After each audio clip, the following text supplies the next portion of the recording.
araw muli mga kalikot, panibagong araw, panibagong video tutorial na naman. So para sa nagtanong paano gawin or paano i-convert ang kill switch into hazard switch mga kalikot. So Honda TNX 125 Alpha daw yung kanyang motorsiklo. So may mga kill switch yun mga kalikot. Yan. So i-disable niya yung kill switch, gagawin niyang hazard switch mga kalikot. So paano daw gawin? So napakasimple lang mga kalikot. So kailangan natin ng diode.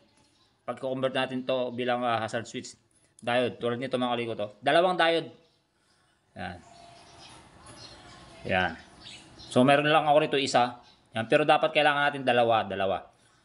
Ang dumi ng kuko. So pagpasensya na yung kuko mga kalikot. Ganyan talaga yung mekaniko. So yan, dalawang diode ang kailangan natin. So and then dapat identify muna natin kung ano yung kulay ng wire nitong ating kill switch. Switch na to mga kalikot. Dalawa yung wire niyan. Sa mga Honda at China brand na motorsiklo, ang kulay ng wire ng kill switch is green and black na mayroong lining na white. So yan ang kulay niyan. So dito mga kalikot, dahil pang Kawasaki ito, ang kulay nito is yan, or replacement. Yan.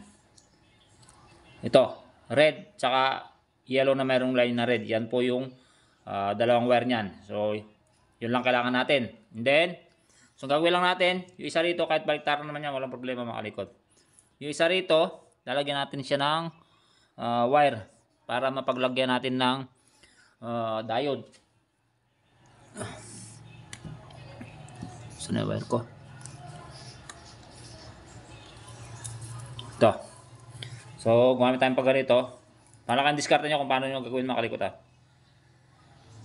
So yan. Yung isa rito, yan. So, ganyan.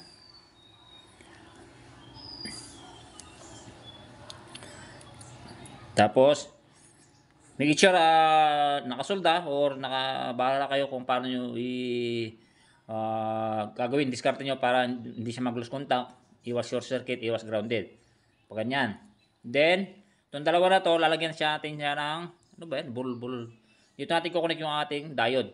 So, ito, yung diode. So pinaka-marking natin yan, may silver yan mga kalikot. Ito. So yung walang silver, walang kulay silver na marking, yun yung papunta sa ating signal light. Tapos itong may malaking portion na kulay black, dito papunta sa ating switch. O ganyan. Pwede nyo isolda. May soldering. O ganyan. Dalawa mga kalikot, isa rito. Yan, isa lang kasi yung available kong diode. So dalawa yan, isa rito. Yan, tigisa sila. Then yung kabila, yan yung partner niya na wire. Dito natin siya i-connect sa main supply ng ating signal light, which is ito gray. Yan. Ito yung gray. Galing ito sa ating flashy relay. Itong gray na to. Ito yung ating flashy relay. Yan, merong dalawang wire yan or pin. So ito yan, yung gray na to. Yan, ito yung black kasi ito accessories wire. Itong gray na to, so dito pumunta yan. Yan. So dito nakakonect yan. Yung gitna nito or yung common nito, yan yung pinaka-main supply ng ating signal light, left and right signal light. So ito yung gray na yan. So dyan lang natin kukunik tong isang wire na to. Yan dito. Pag yan, pagsamahin natin. So pag ganun lang, then siya natin kukunik tong dalawang wire na to na nilagyan natin ng diode. So yan yung may marking na silver papunta sa ating left and right signal light. Orange at saka sky blue or light blue. Kahit baliktaran mga kalikot, walang problema. Hazard na lang yung hazard naman yung ginagawa natin. So pag ganyan lang, pagsasamahin natin yan. Tapos ito dito. So yan, dapat may diode So wala kasi tayong diode isa. So pag ganyan yan. So yan.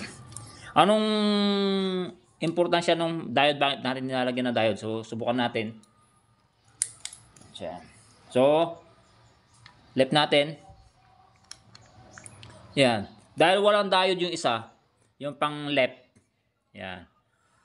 So sumasabay yung ating nagsasabay yung ating signal light dahil kulang siya ng isang diode. So try natin sa may diode. Yung isa, ayun, hindi sumabay. So, pero kung dalawa yung diode niyan, hindi sasabay. Kaya dapat talaga may diode. Yun yung purpose ng diode mga kalikot.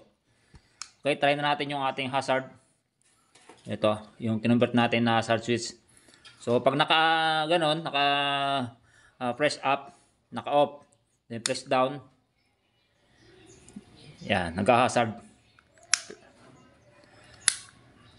So yan.